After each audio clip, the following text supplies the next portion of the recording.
विश्वास आहे ना, मला देवावरती विश्वास आहे आणि जनता जे माईबाप आहे त्यांच्यावरती मला विश्वास आहे. तुम्ही निवडणुकीच्या आखाड्यात राहणार की माघार घेणार, नक्की काय करू? नाही नाही, माघार नाही घेणार, लढणार आहे मी. आणि मी मुंबईतून इथे याच्यासाठी आलेली आहे की लोकशाहीमध्ये पोटनिवडणूक आहे, अजितदादा सोबत आमची सहानुभूती आहे आणि अजितदादा आहे त्यांच्याबद्दल आम्हाला काहीही नाही आहे.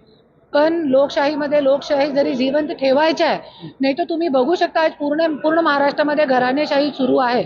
तिथे पवार घराणा, तिथे देशमुख घराणा, तिथे मुंडे घराणा, सगळीकडे तेच चालू आहे. आणि आमदार, नवरा आमदार आहे तो बायको खासदार आहे. आणि आता राष्ट्रवादीकडून नवरा आमदार आहे तो BJP कडून बायको खासदार आहे.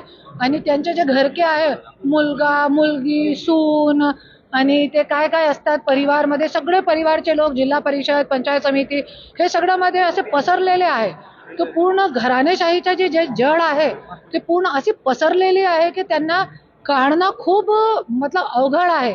तरी पण मी प्रयत्न करत आहे, क्योंकि माझ्यासोबत जे झालेलं आहे ते कोणासोबत होऊ नये. आणि आज घराणेशाहीमुळे लोकांचे मुद्दे कुठेतरी विसरलेले आहे. आणि आज हे गोरगरीब जनता जे आहे त्यांच्या प्रश्नावर बोलणारा, माझ्या प्रश्नावर बोलणारा कोणी ना होता, त्याच्यासाठी आज मी स्वतःच्या प्रश्नावर स्वतः लढत आहे.